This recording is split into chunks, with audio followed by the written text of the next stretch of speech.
go over my number 4, Dalton.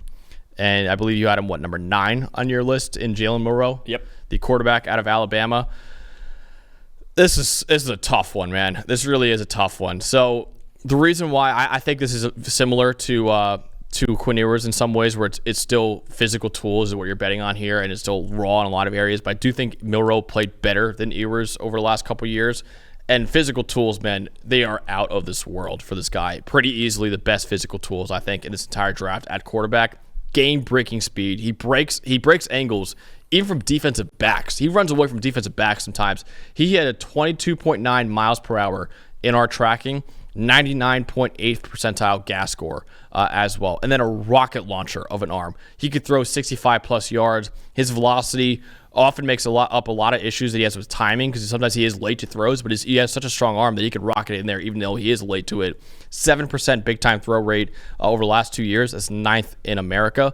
While he's not perfect, I thought he did a better job this year of getting rid of the ball quickly and avoiding unnecessary sacks under Kalen DeBoer. Also, something I found, 89.9 passing grade when he was moved off of his first read. That's the best in the Power 4 this past season. And also, I've heard nothing but incredible things about his character. I would have no issues with him being one of the leaders in my locker room. Now, the issues.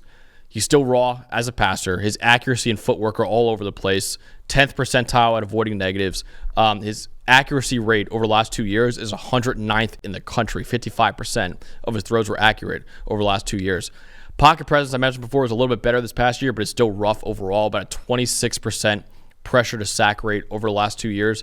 And at the Senior Bowl, it was not a great showing for him. He had a 51.9 grade at the Senior Bowl between practices and the game as well. I think Jalen Milroe, in theory, is way different than what Jalen Milroe actually is right now. The physical tools are out of this world, and they're easily the best in his class, but there's a lot of work to be done before he can belong on an NFL field. It's very possible that he develops, which is why I have him here at number 4, but that's a risky gamble because there's so many guys you think, okay, well, listen, Josh Allen developed, but for every Josh Allen, there's 10 Malik Willises, and that's actually my comp for Jalen Milroe is Malik Willis. So, again, the physical tools are there. He's got the best physical tools in the class. He's played good ball over the last couple of years as well, whereas I think Quinn Ewers has showed more struggles than Jalen Milroe in the same conference as well. But there's still reasons why I have him at number 4 on this list and not at number 1 or number 2. There is such an up and down nature to Milroe's game, right? And he's that guy. He's that hitter in baseball who hits 40 home runs and strikes out a whole lot, right? The Kyle Schwarber type of guys, yep. Right?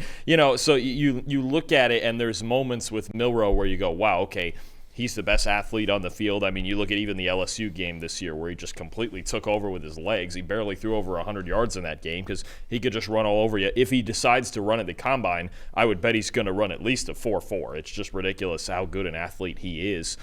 But I just – without significant development, I think over multiple years, it could take at least 2, if not 3 years you mentioned his footwork, the accuracy, the release, and honestly, things just take too long in the pocket. I know you mentioned he can get beyond that first read and create some things because he can. He's best athlete back there, right? You think about guys who can do that like Lamar Jackson and Jaden Daniels and Josh Allen, and they can get beyond that first read because they know they're the best athlete out there. But with Milroe, the lack of accuracy, the lack of processing, and outside of the first half of the Georgia game, the answer became really easy. Just blitz him.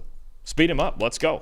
If you can't even get there in 2.5 seconds or less, and if you can't get there in 2.5 or less in the NFL, it's going to be really hard for you to function consistently, right? Because in the NFL, you can't just run away from everybody every single play, right? I think it's even a similar problem that Caleb Williams had this year with the Bears, where it's like you're holding the ball too long. You don't have this much time. So, I wanted to see him at the Senior Bowl go out and do the fundamental things that NFL quarterbacks do from the pocket, and he really didn't succeed that week at all in those aspects. So I think there is a ton to work on.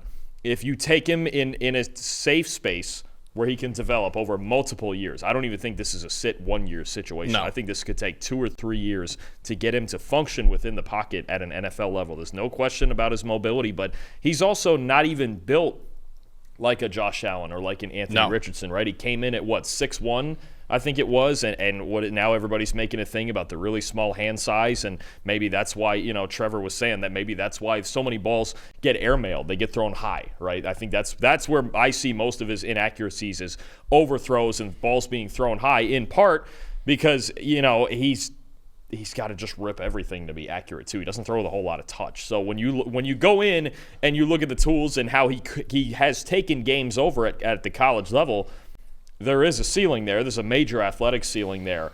But you also start to dig in play by play and even game to game. I think about even a game like the Oklahoma game where I'm just like, it's just lost. Yeah. It was completely lost in that game, and because he just doesn't have it in him yet to get rid of the football quicker and with better footwork and with better accuracy. So there's a long way to go in his development, I think, if he's going to be an NFL caliber starter. If a team, again, the other part for me is where does he fit in? Should he be the Ravens' backup and just sit behind Lamar and do it that way with going that route with Lamar and Todd Monken teaching him?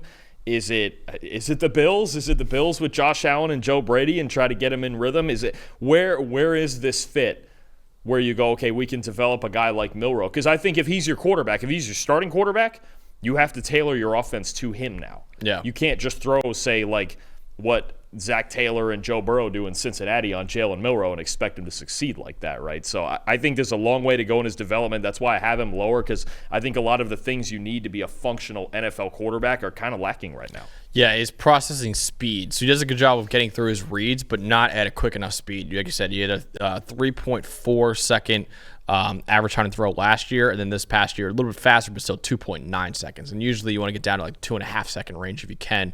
So he's still about a half second off that even. So processing speed is still not there. Again, I think there is a ceiling with him that I'm going with over some other guys in this class and over a guy like you mentioned before in Quinn Ewers, where I think there is a ceiling there with Quinn Ewers. One, I think Jalen Milroe's ceiling is higher, and two, I just think Milroe's played better. And there are always higher time to throw guys who succeed. Allen's up there, Mahomes is up there, right? Jalen Hurts this year, I mean, he just won a Super Bowl with the highest average time to throw in the league.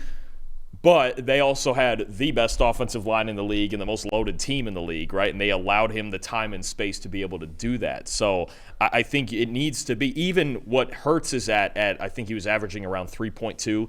That's stretching it. If you're getting over 3 at an NFL level, you're really stretching it. You really better be special, but that's why Jalen Hurts has won a Super Bowl. That's why Josh Allen and Lamar Jackson have won MVPs, and Mahomes has 3 Super Bowls. Those guys that are up in that range, you have to be absolutely special. And the other thing is those guys now, at this stage in their development, they're special from the pocket too.